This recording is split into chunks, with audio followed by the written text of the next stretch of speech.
it's Angela Berg with Cure for the Kids, nurse practitioner. We are so happy to have you back with us for Healthy Happy Hour. And while we're still waiting for Amy to have some recovery time, I have hit up Dr. Joshi once more to sit in with us for a very important topic that we want to talk about today. We want to start talking about inflammation. And inflammation has such an important role. There's good inflammation, there's bad inflammation, there's short-term, there's long-term when it becomes more chronic.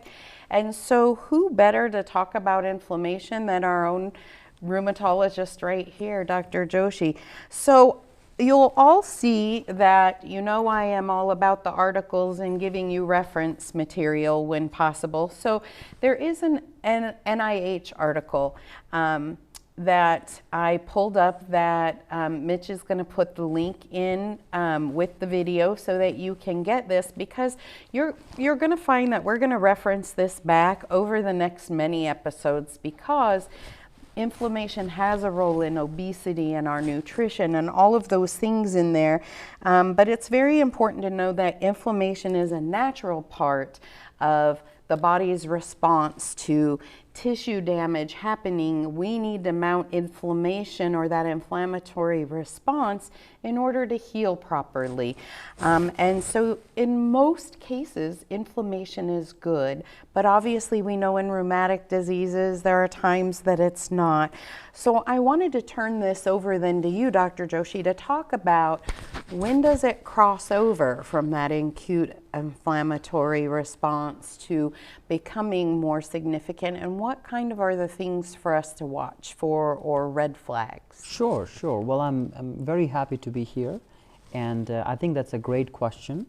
Inflammation, generally speaking, is our body's response to something that's foreign to us, and whether it could be in the acute phase an injury, or an infection, or an allergic reaction, and then we go more towards the subacute to chronic types of inflammation, in which it's either a malignancy or an autoimmune or an autoinflammatory disease. Mm-hmm. So it has different flavors to it, but the common component of inflammation is something that is external to our bodily systems, which are recognized as foreign. Mm-hmm. And we are taught this arbitrary timeline of 6 weeks as being the magic number. I don't think there is anything magical about the strong cutoff of 6 weeks, that before 6 weeks, any type of inflammation, we call it acute or subacute, and after 6 weeks, we start calling it chronic. It is just a very rough guideline to help us out in trying to distinguish the pattern of the inflammation. But in my own clinical practice, I typically just use the thumb rule of days, weeks, or months. Typically, acute inflammation lasts for a few days, subacute inflammation lasts for a few weeks, and chronic inflammation tends to go over months. And that's just a very rough way to look at it. But if we say talk about injury, or an infection, or an allergic process, most of these, especially the ones that are commonly seen in our populations, do not last for more than 6 weeks.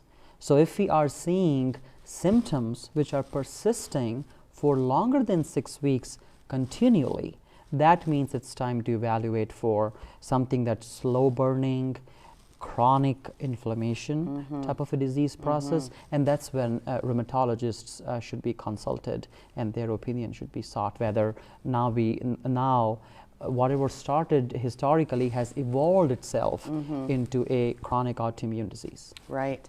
I also think about things that are more localized, like typically an infection is right at a site where the invading thing happened, or it's a head cold or a chest cold, kind of terminology that we use in general in the population, or like a splinter would be very much a localized injury that would happen, that until you remove or resolve the invading or specific area, you continue to have it.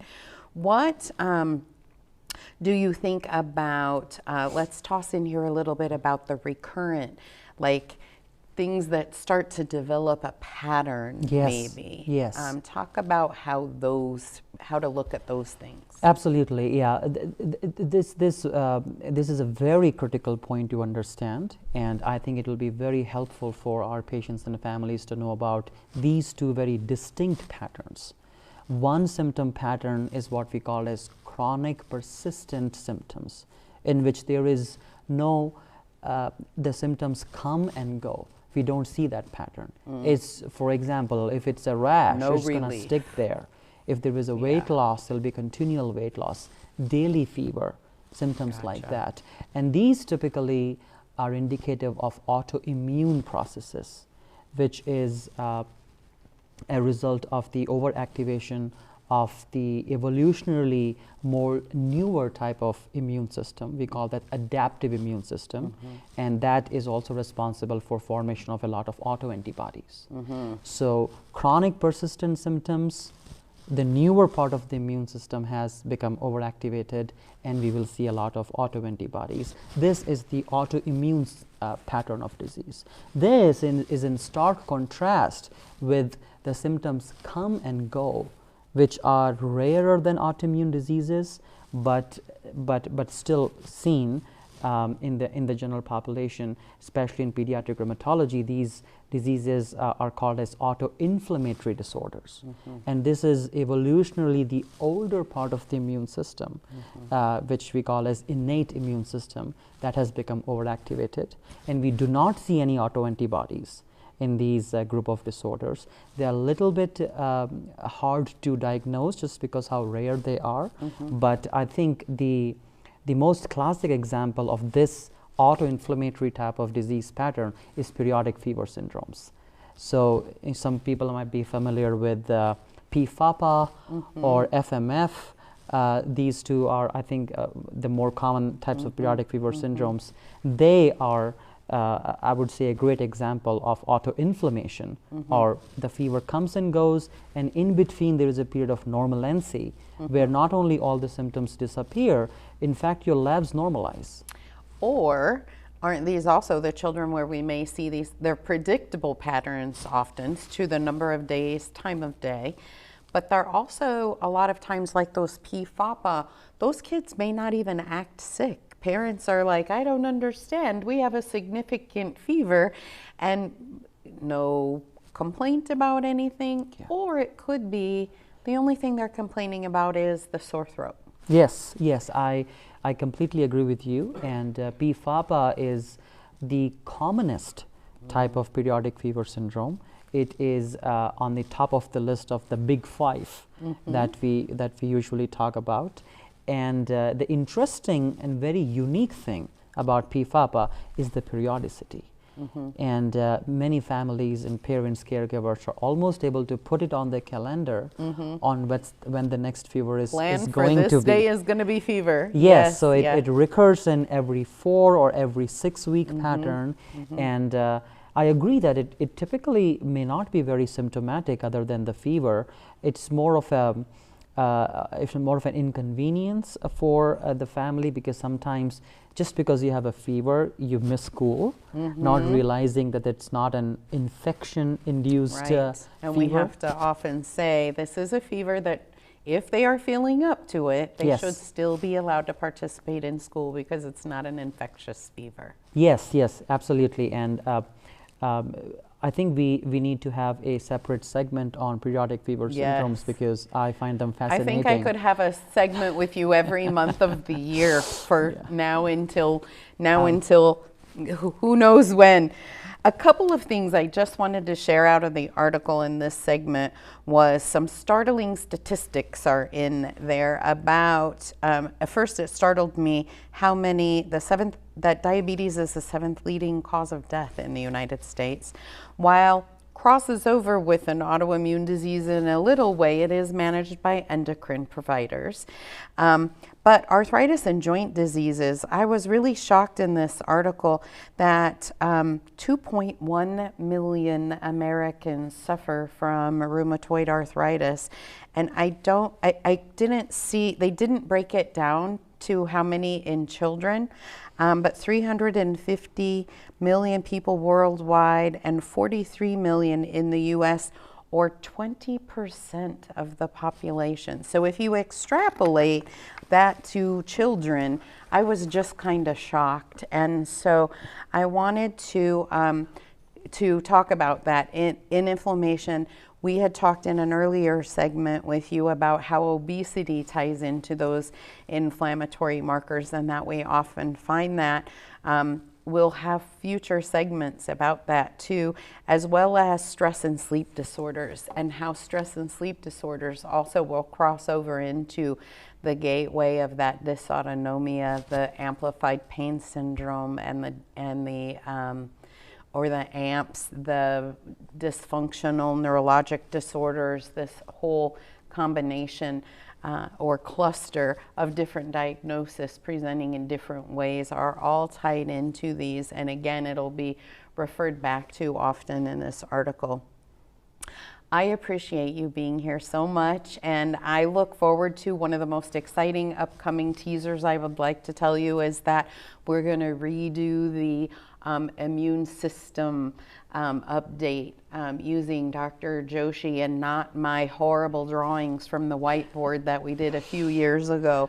And so I'm really excited that you've agreed to come back to talk about that. And so that will be in an upcoming, and we will be back shortly with another fantastic segment with Pam. Don't go anywhere. Stay right where you are for Healthy Happy Hour. We'll be right back.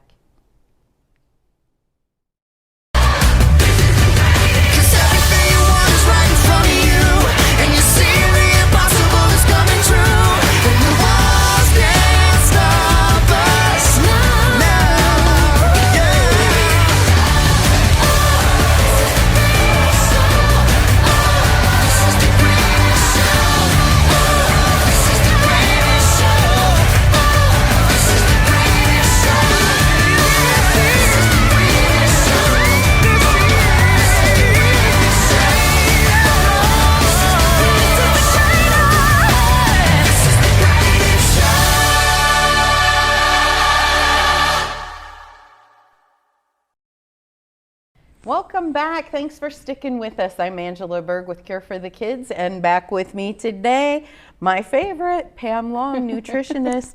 And today we're going to talk about, as we're getting ready to head into warmer weather here, we need to revisit this whole hydration issue. So we had talked a little bit about how you did your New Year's resolution to get yourself hydrated. Yes. Will you talk a little bit about the things we have to think about as we're heading into warmer weather and why hydration becomes more important? So I am guilty from not drinking enough water. So this hits home to me quite a bit. That was my New Year's resolution. I've actually done okay, I could do better. But coming through the summer months, it's really important. It is so hot here. It's really important, especially with those with diabetes and all those things. We definitely see an influx in the hospital of dehydration and people with diabetes. So just to keep that in mind, water is really important, especially throughout their summer months. 64 ounces is wonderful, but during those summer months, you need to pump it up. Yeah. Let's talk about some creative ways. I know when we've talked about this before and we've had it on the show, we've talked about flavoring water, different ways to do that, but that's also, we can't get distracted by thinking that things with caffeine in them count as water. So talk about that. Caffeine in the world we work in is a necessity to some people, but definitely, you know, it can make you pee a little bit. So, you know, that you might get confused, like, and keep on drinking the caffeine. Maybe starting, if you know you're gonna have caffeine, maybe starting your day off with 8 ounces of water before you hit that caffeine. Or maybe doing half and half, dare I say, half calf, starting kind of, hey, let me see what I'm like without all this caffeine. See how that works for you. Add more hot water into your coffee. So instead of doing an 8 ounce of coffee, So maybe you do 12 ounces and add a little hot water in there. Nice. A That's little a bit sneaky more. way, yeah. It's a sneaky way, so you still get your coffee, but you're getting more water as well.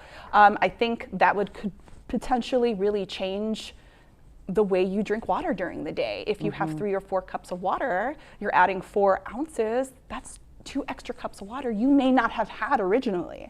Yeah. So just something to think about, little ways to problem solve. Yeah.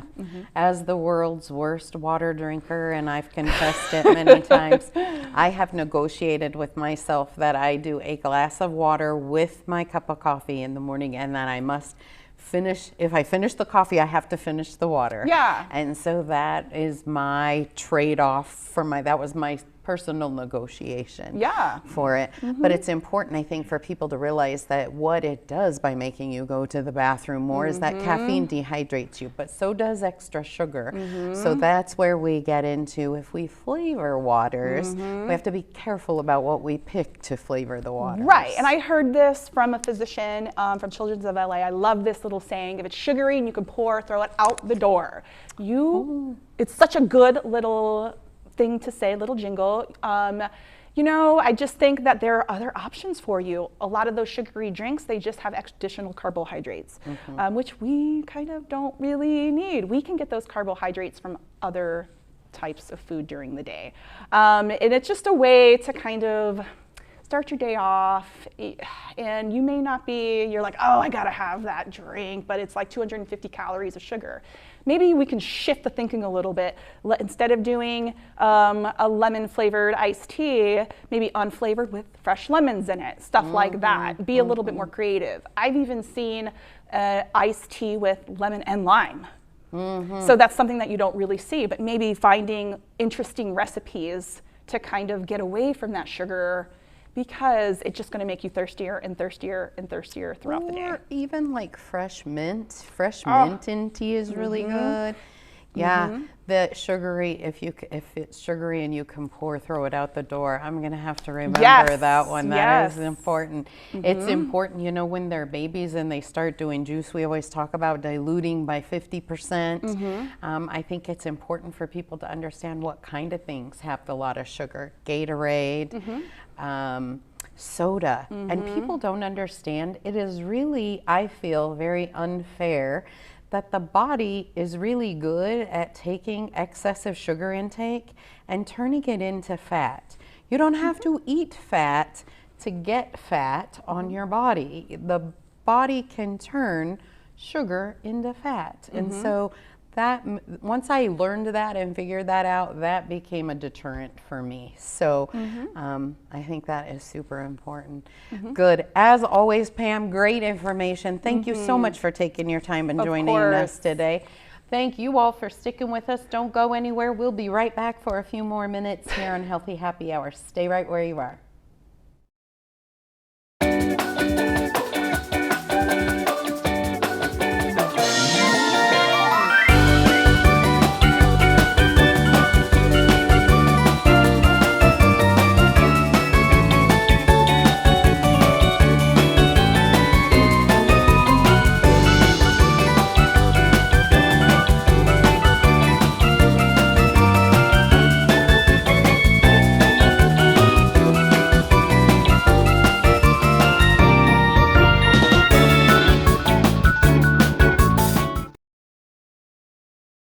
Thanks so much for sticking with us here on Healthy Happy Hour. We had, a lot of information today. Thank you, Dr. Joshi, for having this powerful discussion about inflammation and the importance of understanding the differences in inflammation, how it impacts our lives, when it's acute or subacute, or when it becomes chronic, or when it might actually be a sign of something we need to face. Remember, a little inflammation is part of our body acting as it normally should to help us heal. And so it's important to know that everything that we feel does not mean necessarily that tissue damage is happening. Remember to look on the website. We do have the article available for reference to everyone. everyone so that you can read further if you've got more interest in that. We also will be talking in future episodes about, as we continue on our nutrition and bringing attention to childhood obesity, the role that obesity has on inflammation. And there's significant amount of information in that article, so we'll be referring back to it again. And then thanks again always, Pam, for joining us and bringing in as we're heading into this warmer weather, the importance of staying hydrated. Remember, sugar and caffeine are the enemy of hydration and work against us. And so the more water, the more creative ways we find to have water. If we lightly flavor it without sugar, the better off that we will be. And make sure that you're pairing your caffeine 1-for-1 with something with water so that you're keeping yourself hydrated. Yes, the caffeine makes you go to the bathroom more, but it's not because it's hydrating you, it's because it's dehydrating you. So lots of good information today, and we appreciate you sticking around with us, and we look forward to seeing you again next month. Take care, stay healthy, and we'll see you next month on Healthy Happy Hour here from Cure for the Kids.